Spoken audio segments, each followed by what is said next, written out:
marilah kita menjadikan Quran dan Sunnah ini sebagai imam di dalam kehidupan kita.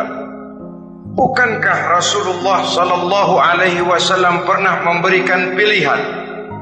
Man ja'alal Qur'ana amamahu qadahu ilal jannah wa man ja'alal Qur'ana khalfahu saqahu ilan nar. Siapa yang meletakkan Quran di depannya, dijadikannya Quran sebagai imam dan dia sebagai makmum, maka Al-Quran akan membimbing dia ke surga. Ya, surga di dunia ini, lebih-lebih lagi surga di akhirat nanti. Sebaliknya, وَمَنْ جَعَلَ الْقُرْآنَ خَلْفَهُ, siapa yang meletakkan Quran di belakangnya, dia belakangi ajaran dan konsepsi Al-Quran, dia tinggalkan perintah-perintah Al-Quran, maka Al-Quran yang dibelakanginya itu akan mendorong dia ke neraka. Neraka dunia, lebih-lebih neraka di akhirat nanti. Pilihan terserah kita. Jikalau kita mau menjadikan Quran sebagai imam, artinya kita menjadi makmum. Resikonya dimanapun, makmum wajib ikut imam. Imam takbir, makmum takbir, imam ruku, makmum ruku, imam i'tidal, makmum i'tidal. Jikalau Quran imam kita dan kita adalah makmum, maka itu berarti jikalau ke barat komando Quran, ke barat kita pergi. Jikalau ke timur kata Quran, ke timur kita menuju. Jikalau halal kata Quran, halal kita katakan. Jikalau haram kata Quran, haram kita ucapkan. Itu resikonya kita menjadi makmum, menyusun pola hidup yang lebih Qurani. Tapi sebaliknya, ke barat komando Quran, ke timur kita pergi, ke utara kata Quran, ke selatan kita menuju. Halal kata Quran, malah kita tidak mau melaksanakannya. Haram kata Quran, kita senang bukan main. Artinya kita mau menjadi makmum dan Quran kita jadikan sebagai makmum, kita sendiri malah mau menjadi imam. Kita paksa konsepsi Al-Quran itu supaya sesuai dengan naluri kemanusiaan kita. Mengotak-atik hukum, menghalalkan yang haram, mengharamkan yang halal. Dikala itu landasan hidup kita sudah goyah, tidak lagi sebagai landasan tempat kita bertolak, tetapi malah menjadi satu landasan yang kita injak-injak. Sesungguhnya saudara-saudara, Quran tidak akan membawa berkah, tidak akan menjadi rahmatun wa syifaun lil mu'minin, menjadi penyembuh, menjadi rahmah bagi orang-orang beriman, apabila yang kita baca itu kita injak-injak di dalam kehidupan. Upaya menyusun hidup yang lebih Qurani ini seiring dengan usaha kita menjadi warga negara yang baik. Yang saya katakan di awal tadi, tidak saling dan tidak harus saling bertentangan. Jadi dengan demikian, dasar hidup kita sebagai muslim adalah Islam, dan landasan hidup kita tidak lain adalah Al-Quran dan sunnah Rasulullah sallallahu alaihi wasallam. Ini landasan tempat kita bertolak. Ini yang mewarnai gaya kehidupan kita. Apapun yang mau kita lakukan, tempat kita bertanya lebih dahulu Quran dan sunnah. Saya mau melakukan pekerjaan ini, apa kata Quran? Saya mau pergi ke tempat ini, apa kata Quran? Saya mau berusaha dengan mengerjakan perusahaan ini, apa kata Quran?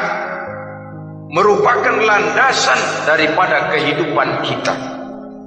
Ini yang saya katakan tadi, membentuk rule of thinking, state of mind, bahwa gaya kehidupan kita diwarnai oleh landasan hidup yang bertumpu pada ajaran Al-Quranul Karim dan sunnah Rasulullah sallallahu alaihi wasallam.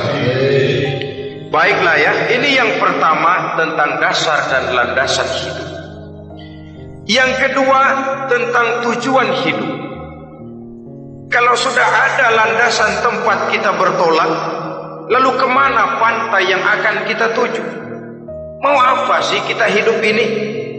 Berleha-leha, menjalani acara rutin, bangun tidur sampai tidur lagi, kemudian besok begitu lagi, sampai menunggu datangnya sang ajal? Atau ada satu tujuan yang akan kita capai di dalam kehidupan ini? Apabila kita teliti, maka Al-Quran mengajarkan tujuan hidup setiap muslim pada dasarnya ada dua. Pertama, kita sebut saja tujuan jangka pendek. Tujuan jangka pendek itu sasarannya dunia sekarang ini. Bentuknya horizontal. Targetnya agar setiap pribadi muslim menjadi rahmatan lil alamin, rahmah bagi lingkungannya. Inilah yang oleh agama dinamakan hablum minan nas, yang isinya adalah ilmu dan peradaban. Jadi dunia dan seluruh isinya merupakan tujuan jangka pendek saja. Untuk mencapai tujuan jangka pendek, dunia dan seluruh isinya, unsur penunjangnya adalah pendidikan, pengalaman, atau nasib. Makin tinggi pendidikan, makin mudah menjangkau hidup. Makin banyak pengalaman, makin mudah menguasai dunia. Atau karena faktor nasib, pendidikannya tidak seberapa, pengalaman pun kadang-kadang dangkal, tapi karena nasibnya lagi hoki, kata orang sekarang, nasibnya lagi bagus, dia naik ke panggung memegang peranan. Faktor yang namanya nasib ini ada, tapi tidak bisa dijadikan sandaran. Untuk menjangkau dunia dan seluruh isinya, unsur penunjangnya pertama pendidikan, yang kedua pengalaman, yang ketiga faktor nasib. Oleh karena itu, apabila kita ingin mudah mencapai dunia, yang pertama harus kita laksanakan bagaimana menempuh satu pendidikan. Di zaman sekarang orang terangsang untuk hidup dalam pola yang oleh orang-orang priangan disebut hardolin. Saudara tahu hardolin? Itu potongan dari dahar modal ulin. Filsafat hidup yang pakaian mau bagus, makan mau enak, kerja nggak mau. Akhirnya jadilah dia penghayal kelas berat, tukang-tukang lamun kelas tinggi. Tiap hari kegiatannya ya cuma tidak terlepas dari tiga kriteria itu. Hardolin. Pokoknya kalau sudah dahar, modal, ulin. Besok ya begitu lagi. Pola dari dimana orang pakaian mau bagus, makan mau senang, duit mau punya, kerja tidak mau. Kadang-kadang mau kerja tapi tidak tahu apa yang harus dikerjakan. Ditambah oleh sempitnya lapangan pekerjaan. Tidak tahu apa yang harus dikerjakan, dilatar belakangi oleh tidak adanya pendidikan yang dia terima, sehingga mau kerja apa lalu bingung. Oleh karena itu, terutama buat adik-adik remaja, para pemuda, saya berpesan untuk menjangkau dunia, yang pertama harus kita jalani bagaimana membina diri, mendidik. Taruh kata drop out, putus sekolah. Tapi drop out bukan halangan bagi tumbuhnya cita-cita yang mulia. Bahkan ada orang bilang many a great man starts as a newspaper boy. Banyak orang-orang besar yang memulai pekerjaannya dagang koran. Putus sekolah bukan merupakan halangan bagi tumbuhnya cita-cita yang mulia. Dan tidak sedikit orang-orang besar yang tidak keluaran perguruan tinggi. Tidak sedikit orang-orang besar yang tidak merupakan produk dari perguruan tinggi tertentu, tapi kerajinannya belajar, banyak membaca, banyak bergaul, autodidak. Syukur kalau masih bisa menempuh pendidikan yang formal. Kekurangan ekonomi, kemiskinan keluarga jangan menjadi penghalang bagi tumbuhnya cita-cita yang tinggi untuk menempuh karier pendidikan yang baik. Ini memang baik, Tapi bagaimanapun kata orang, lebih baik makan singkong beneran daripada makan roti ngimpi. Artinya jikalau memang perlu, lebih baik sekolah sambil dagang koran, nyemir sepatu, parkir mobil, daripada hardolin itu tadi. Tanpa prospek hari depan yang ada artinya. Dan pendidikan memang merupakan sesuatu yang baik. Tapi tanpa ini rasanya kita akan sulit untuk menjangkau dunia tersisih di pojok-pojok kehidupan. Jangan lalu bilang, manusia kan rezekinya sudah dijamin oleh Allah, ayam saja ada rezekinya. Of course. Tapi jangan lupa, cara ayam cari rezeki dengan cara manusia cari rezeki lain. Kalau ayam cari rezeki dari tahun atu, modalnya cuma ceker sama patok. Kalau ayam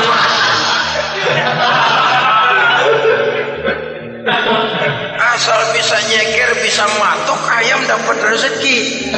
Pokoknya kertok dah. Tapi manusia cari rezeki, dia harus cari lapangan kerja. Lapangan kerja sulit. Sudah dapat lapangan kerja, harus punya keahlian. Untuk memperoleh keahlian harus dengan pendidikan. Berhadapan lagi dengan saingan-saingan karena pasaran tenaga kerja tiap tahun puluhan kalau tidak ratusan ribu pasaran tenaga kerja yang masuk lapangan kerja. Ini kenyataan. Semakin ke depan oleh tingginya tensi ekonomi, oleh persaingan hidup yang makin tajam, oleh makin menggejalanya pola pikir industrialis yang membuat manusia individu, nilai-nilai semacam ini akan terasa makin berat. Oleh karenanya, tanpa pendidikan sulit untuk menjangkau dunia. Yang kedua, pengalaman, tenaga expert. Sehingga orang mengatakan experience is the best teacher. Pengalaman adalah guru yang paling bijaksana. Dengan pengalaman kita makin dewasa. Dan orang sering mengatakan kegagalan hakikatnya adalah keberhasilan yang tertunda.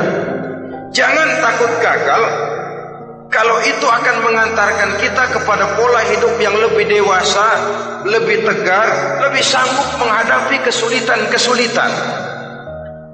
Dan faktor yang ketiga, nasib. Kadang-kadang orang pendidikannya tidak ada, kadang-kadang pengalamannya tidak seberapa, tapi karena nasib, engkongnya misalnya jadi komandan Hansip, dia naik jadi anggota Hansip. Itu karena faktor nasib saja. Yang ketiga ini ada, tapi tidak bisa dijadikan sandaran dalam arti bahwa kita lalu mengandalkan nasib. Loh, nanti udah gede mau jadi apa? Gua sih gimana nasib aja dah. Jadi orang syukur, jadi gembel nasib. Tidak bisa kita menghadapi hidup dalam satu alur spekulasi. Tidak bisa kita menjalani skenario kehidupan ini dengan bersikap untung-untungan. Karena kehidupan walaupun tidak bisa dipastikan, paling kurang bisa dirancang, bisa direncanakan, bisa ditargetkan, bisa dianalisa kemungkinan-kemungkinannya. Walaupun tidak bisa dipastikan, tapi bisa diperhitungkan.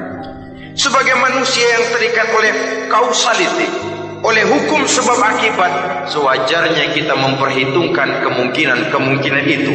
Kira-kira 5, 10, 15 tahun yang akan datang, sejauh mana kesulitan-kesulitan dalam kehidupan ini, sejauh mana persaingan dalam hidup, sejauh mana tenaga kerja dibutuhkan, sejauh mana keahlian dan skill menunjang ke arah itu.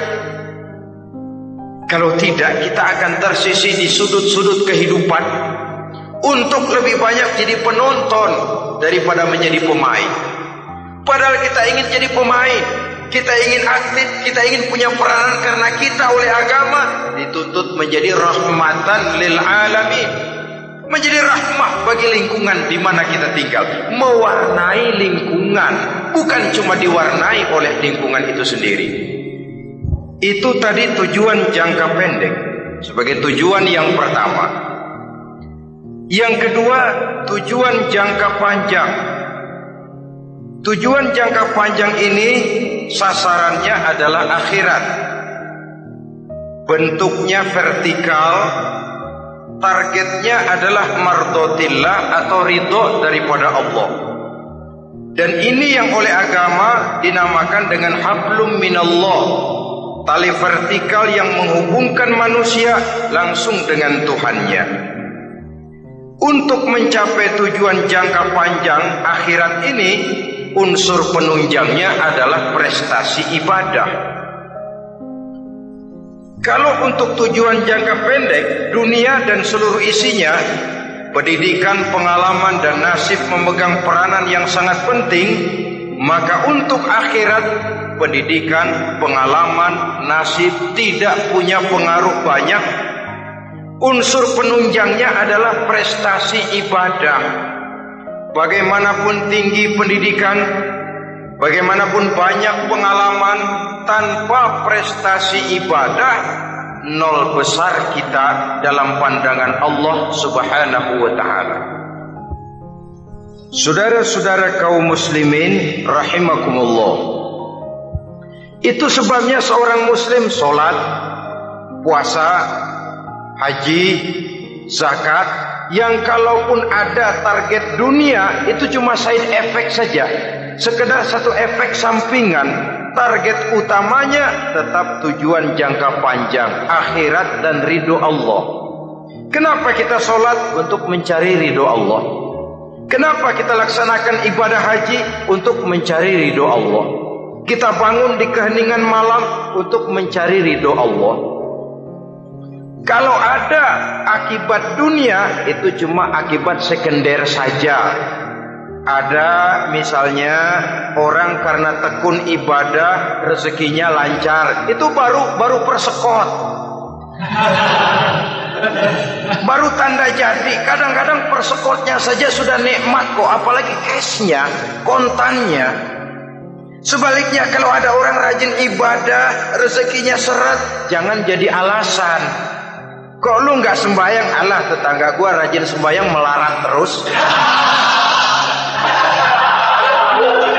Ya memang sholat itu bukan dengan target dunia, target akhirat, saudara-saudara. Oleh sebab itu, seorang muslim adalah seorang yang berpandangan luas, berjiwa lapang. Maksudnya apa? Tujuan jangka pendek dan jangka panjang ini harus dia raih kedua-duanya. Ini yang oleh Al-Quran diajarkan agar setiap muslim mencapai fid dunia hasanah wa fil akhirati hasanah.